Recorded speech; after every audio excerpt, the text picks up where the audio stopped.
Good morning बच्चों। हमने class 8 में संस्कृत व्याकरण का अध्ययन किया। व्याकरण में हमने वर्ण परिचय पढ़ा। वर्ण परिचय के अंतर्गत हमने सबसे पहले संस्कृत के बारे में, इस शब्द का अर्थ जाना कि संस्कृत शुद्ध एवं परिमार्जित भाषा होती है। इसके बाद में हमने महर्षि पाणिनि के बारे में और उनके ग्रंथ अष्टाध्यायी के बारे में अध्ययन किया। यहाँ हमने 14 माहेश्वर सूत्रों का अध्ययन किया और 14 माहेश्वर सूत्रों से बनने वाले 42 प्रत्याहारों का भी हमने अध्ययन किया था।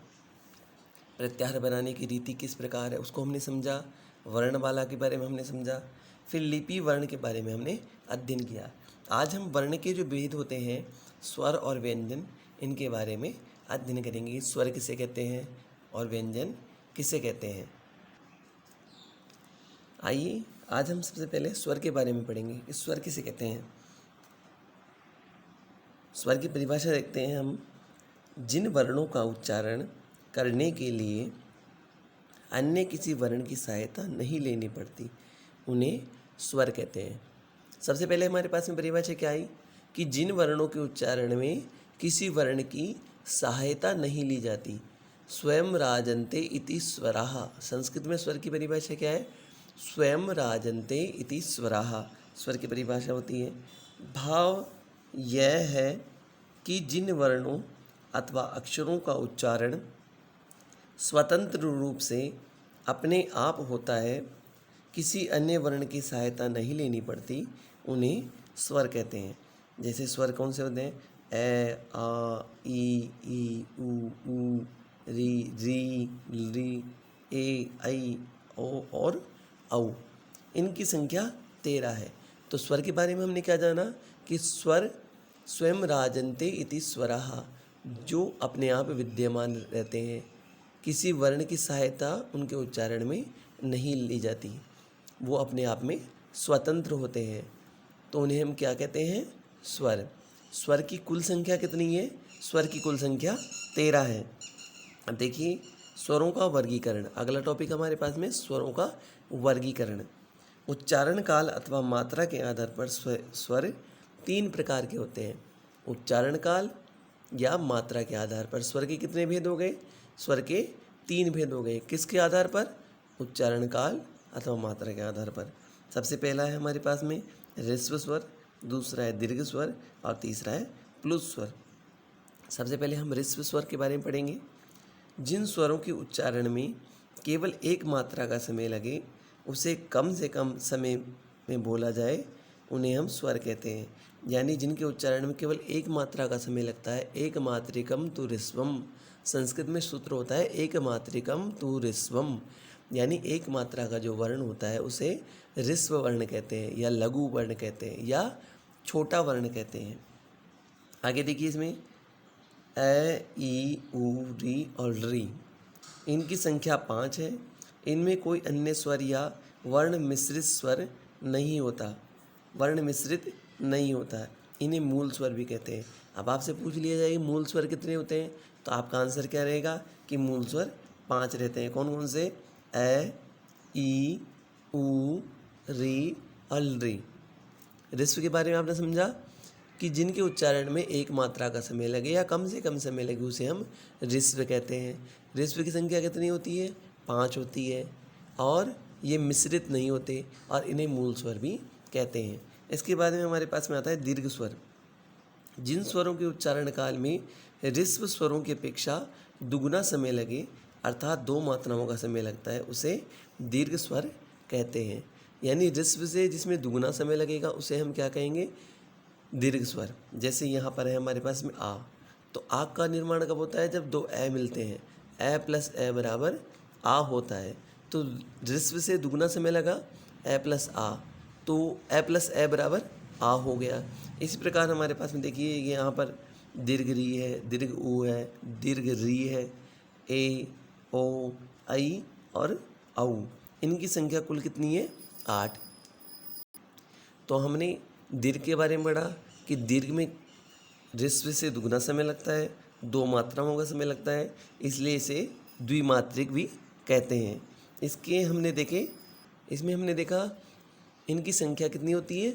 8 होती है। कौन कौन सी? आ, ई, ऊ, री, ए, औ, आई, औ। आपने समझा इसके बारे में। अब यहाँ पर विशेष ध्यातव्य दे रखा है। यहाँ कह रहे हैं ए, ई, उ, री आदि ऋस्व स्वर है। ऋस्व यानी छोटे, छोटे यानी लघु। इनका उच्चारण काल एक मात्रा है। इन्हीं के जब दुगना समय लगे तो आ, ई, उ, री ये दीर्घ स्वर बन जाते हैं। आगे दे रहे हैं यहाँ पर ए, ओ, आई, औ भी दीर्घ स्वर होते हैं, ये लघु नहीं होते। आपके जो चार वर्ण हैं ए, ओ, आई और औ, ये चारों क्या है? दीर्घ स्वर है। ये निम्न रूप से दो स्वरों के मेल से बनते हैं। इन्हें मिश्र, विकृत या संध्यक्षर कहते हैं। इन्हें मिश्र कहते हैं। मिश्र कैसे हुए ये? जैसे ए प्लस ई मिलके क्या बनता है? ए बनता है। इसी प्रकार ए प्लस उ मिलके क्या बनता है? ओ बनता है। ये गुण स्वर होते हैं। अब जब आप गुण संधि पढ़ेंगे तो उसमें इसको और अच्छी तरह हम समझेंगे। इसके बाद में आता है ए प्लस ए बराबर आई और ओ ए प्लस ओ बराबर औ। ये वृद्धि स्वर है। जब हम संस्कृत में स्वर संधि में वृद्धि संधि पढ़ेंगे तब इसके बारे में और अच्छी तरीके से पढ़ेंगे। तो हमने स्वरों के वर्गीकरण में ह्रस्व स्वर पढ़ा, उसके बाद में हमने दीर्घ स्वर पढ़ा और तीसरा भेद आता है प्लुत। जिन स्वरों के उच्चारण में दीर्घ स्वरों से भी अधिक समय लगता है वे प्लुत स्वर कहलाते हैं। यानी इनके उच्चारण में दीर्घ से भी दुगना समय लगे, दीर्घ से अधिक समय लगे। यानी आप ये समझिए आपके पास में जो ह्रस्व वर्ण था उसका तिगुना समय लगेगा। भाई द्विगुने समय में तो व्यंजन होता है और तिगुने स्वर में क्या होता है? प्लुत होता है। इसमें 3 मात्राओं का उच्चारण काल होता है। यानी यहाँ क्लियर हो गई कितनी मात्राएं होती है इसमें उच्चारण में? 3। इनके उच्चारण काल में 2 मात्राओं से अधिक समय लगता है। प्लुत का ज्ञान कराने के लिए 3 अंक स्वर लगाते हैं। आपको अगर प्लुत का ज्ञान करना है या ज्ञान करवाना है तो आप क्या करेंगे? जो आपने ए वर्ण लिखा, ए के पीछे हम 3 लिख देंगे। इससे क्या ज्ञात होगा कि वो वर्ण कौन सा है? वो प्लुत है। इसका प्रयोग अधिकतर वैदिक संस्कृत में होता है, जिसमें वेदों के अंदर इसका उच्चारण होता है, वहाँ इसका प्रयोग होता है। जैसे ए के 3 लगा दिया। आपके पास में जितने भी स्वर थे ए, ई, उ, री, ए, ओ, आई, औ, ये जितने भी आपके पास में वर्ण हैं, इन सभी वर्णों के हमने यहाँ पर 3 लिख दिया। 3 से हम क्या ज्ञात करेंगे कि ये कौन से हैं? ये हैं हमारे पास में प्लुत। आगे देखिए, इन स्वरों को ठीक से याद रखने के लिए एक श्लोक भी ध्यान रखना चाहिए। एक मात्रो भवेत ह्रस्वो, यानी एक मात्रा का जो होता है वो ह्रस्व होता है। द्विमात्रो दीर्घ मुच्यते, द्विमात्रो 2 मात्रा होती है उसे दीर्घ कहते हैं। त्रिमात्रस्तु प्लेतोक्षेयो, 3 मात्रा का जो होता है उसे हम प्लुत कहते हैं। व्यंजनम च अर्धमात्रकम, व्यंजन जो होता है वो अर्धमात्रिक होता है। इस श्लोक से हमने क्या समझा कि एक मात्रा का तो ह्रस्व होता है, द्विमात्रा का दीर्घ होता है, 3 मात्रा या उससे अधिक मात्रा का प्लुत होता है और व्यंजन हमेशा अर्धमात्रिक होता है, यानी आधा मात्रा का होता है। प्लुत का हम इस प्रकार से और समझ सकते हैं, जैसे हम किसी के नाम की आवाज़ लगाते हैं।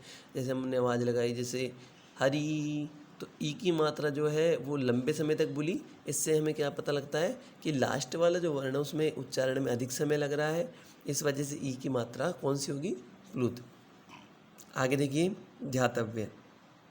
संस्कृत भाषा में अधिकतर ह्रस्व एवं दीर्घ स्वरों का ही प्रयोग किया जाता है।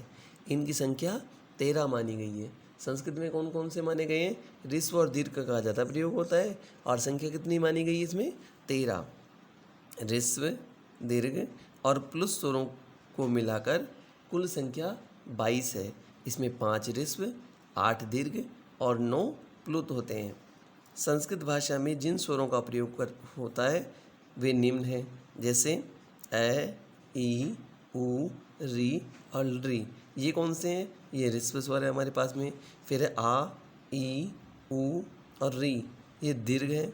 इसके बाद में दीर्घ में मिश्रित भी आते हैं, ए, आई, ओ और औ। ये मिश्रित विकृत स्वर हैं। आज हमने यहाँ तक पढ़ा। अब हम व्यंजन के बारे में हमारा जो नेक्स्ट वीडियो आएगा उसके अंदर हम अध्ययन करेंगे। आपको इसके अंतर्गत स्वर की परिभाषा लिखनी है। आपके गृह कार्य के अंदर आपके पास में आपको स्वर की परिभाषा लिखनी है, स्वर के वर्गीकरण को बताना है और ह्रस्व, दीर्घ और प्लुस स्वर की परिभाषा लिखते हुए इनके जो वर्ण हैं इनको आपको अपनी फेयर कॉपी में लिखना है। अब आपकी नियमित पढ़ाई प्रारंभ हो चुकी है, तो आप सभी छात्र और छात्राएं अपनी पाठ्य पुस्तकें खरीदें, जिससे आपकी जो पढ़ाई है उसमें किसी प्रकार की बाधा ना हो और नियमित रूप से आप अध्ययन जारी रख सकें।